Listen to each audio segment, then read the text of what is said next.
Anyone remember those pizza burgers from the 1990s? I see them in diners and I used to get them in my school lunch.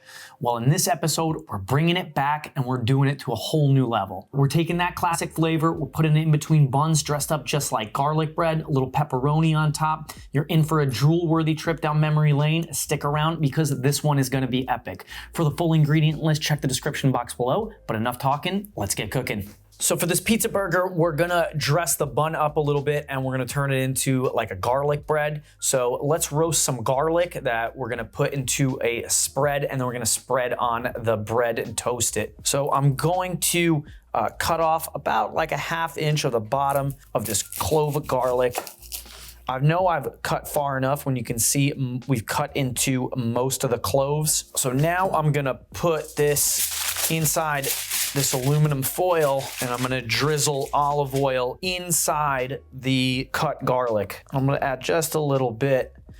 And once the oil is inside the garlic, I'm gonna bunch up the aluminum foil. And I like to keep it like this at the end so I can easily pull it apart once it's roasted. And this is gonna go in a 400-degree oven for about 30 to 40 minutes.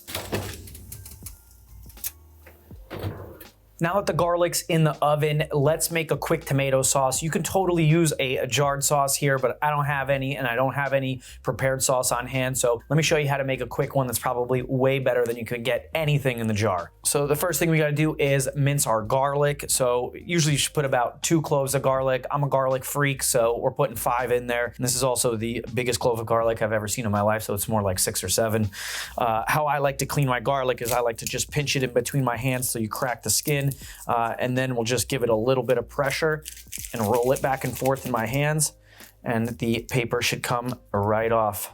When I'm putting garlic in stuff, I'm always scared that I'm not gonna put enough, so I probably usually put too much, but I've never actually tasted it and said this has too much garlic, so I'm always gonna go overboard on the garlic. But maybe you're garlic sensitive and you gotta tone this down a bit. So now I'm gonna go knife down, smash the garlic, smash each one of these cloves up.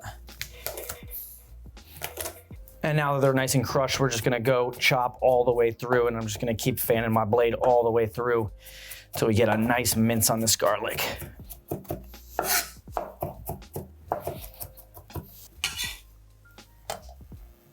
And this probably looks like too much garlic for the little amount of sauce that we're gonna make for this, but if it looks like too much, it's probably enough. And if we're making sauce, it's probably the perfect excuse to get rid of an overripe tomato. So this tomato is way too ripe to do anything with other than cook. So we're gonna cut it up and we're gonna put it into our sauce. It add a really nice fresh part to the canned tomatoes that we're gonna use. And we're just gonna get rid of the seeds and the mushy stuff on the inside. And now I'm gonna dice these. So drag my knife tip through, turn it sideways, and then rocker chopper.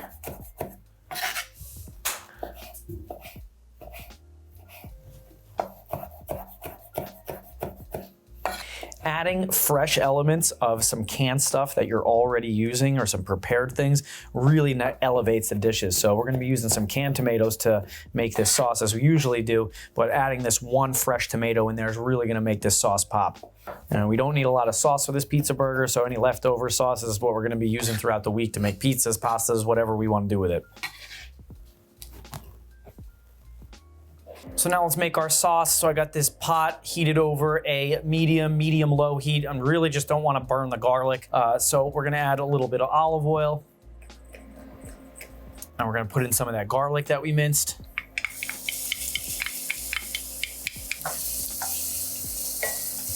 In addition to the garlic early, we're gonna throw in this whole stem of basil, leaves and all. We'll pull the stem out later, but the leaves and the stem are gonna fry up nice and add really good flavor.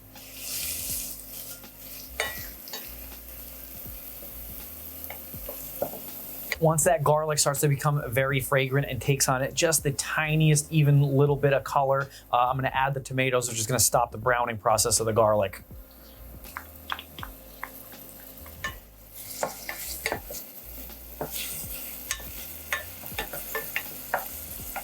Now we're gonna add a pinch of salt.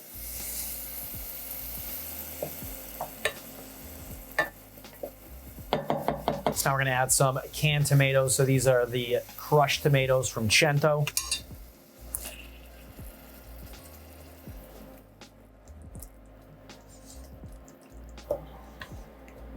Little dried oregano out of the Talenti container. And some fresh ground black pepper.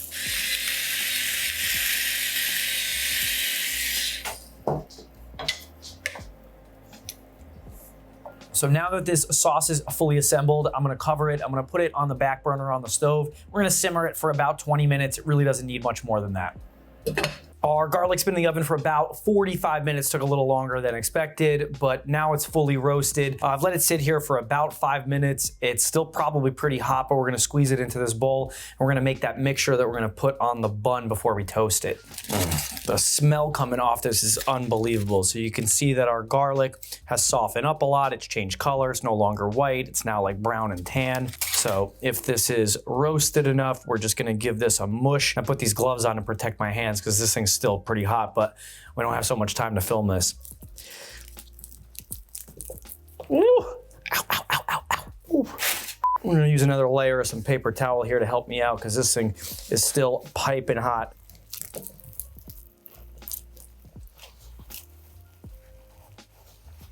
Okay. Once we got all the garlic out of there, we'll take a little fork and we'll just mash up any of the big pieces. And you know that this is nice and roasted when it just smashes really nicely. So now to this smashed roasted garlic, we're gonna add a little bit of butter. I'm gonna add this now while the garlic is still a little hot. Could help melt some of this. Now we're gonna shred in some Parmigiano Reggiano cheese. A little bit of Italian seasoning. Some of my base seasoning. This is a blend of garlic powder, onion powder, salt, and pepper. There's a link to the video recipe in the description. And we'll add a little olive oil. We might need to add a little bit more olive oil, but let's see how this mixes up. If there's any of those big chunks of garlic, I'll still continue to mash them up. But we want this to be very like paste-like consistency so we can spread this on the bun. So our sauce is done. We got this garlicky goodness ready for the buns. Now let's go make our burger so we can assemble this amazing masterpiece. Burger should probably have at least like an 80-20 or probably even better 75-25 fat to meat ratio. We're gonna use an 85-15 meat to fat ratio on our ground beef. Burger should probably have like an 80-20 or probably even better like 75-25 for that nice juicy burger. But this thing's really gonna get juiced up with the sauce and the amount of cheese and stuff that we're gonna put on it. So I thought I'd cut the fat a little bit and try this 85-15. We'll see what happens. I'm gonna make approximately 1/4 pound patties. We're gonna use 2 for this burger. If you can scale them up, you could scale them down, but I think 1/4 is a good size. We're also gonna do this smash burger style just because it's the easiest and probably the best way. Put a nice crust on this burger and not have to worry about temperature.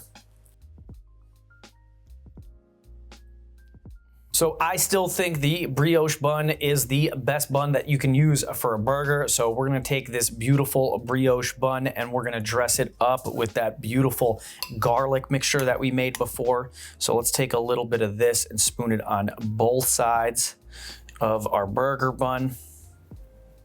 And now I'm gonna spread it around.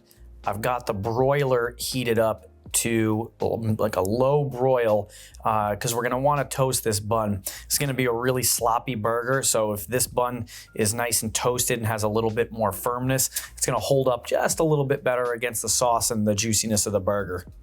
So now I'm gonna throw this in the broiler so we can get a nice crust on the outside here, and then we'll make our burger.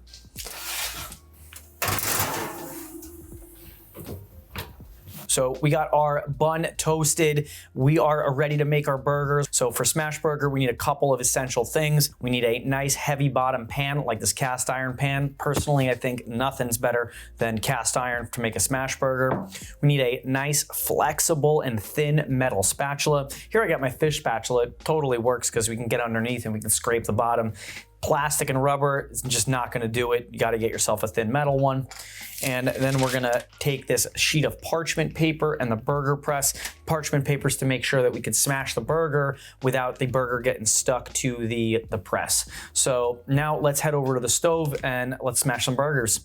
This cast iron has been heated over a high heat until it's smoking. We're gonna add a little bit of oil and then we're gonna add our burgers.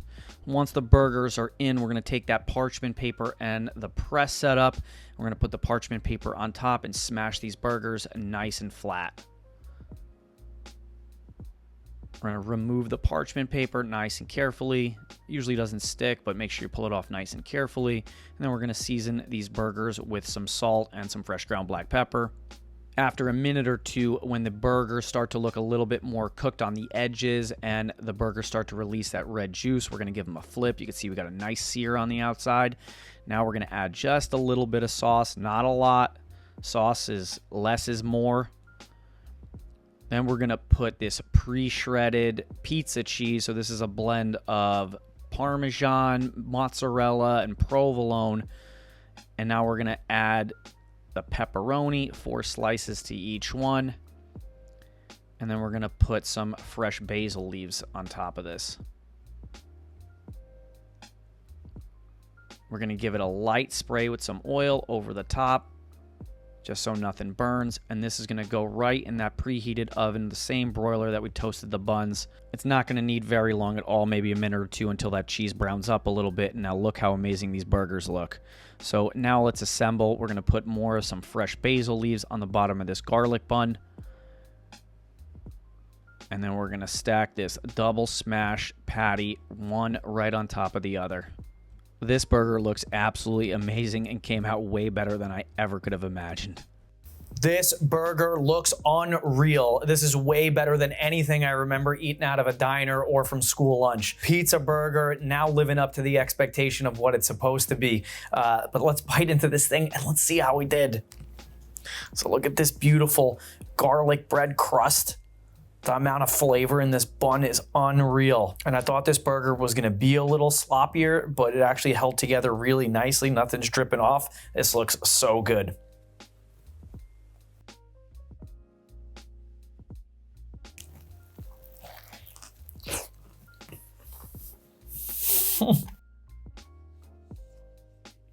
I'm totally blown away. I can't believe this isn't on every restaurant menu. People would go nuts over this.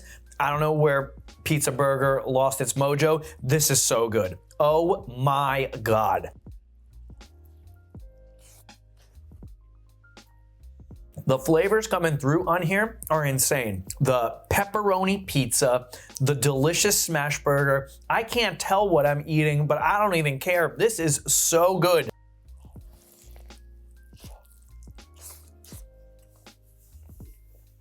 This is an unbelievable burger that exceeded expectations on all levels. So I highly recommend definitely trying a pizza burger out and definitely trying in your own kitchen because you probably can't find them anywhere. If you like this video, check out my how to make a smash burger video or my mushroom onion Swiss burger. I'll see you there. Thanks.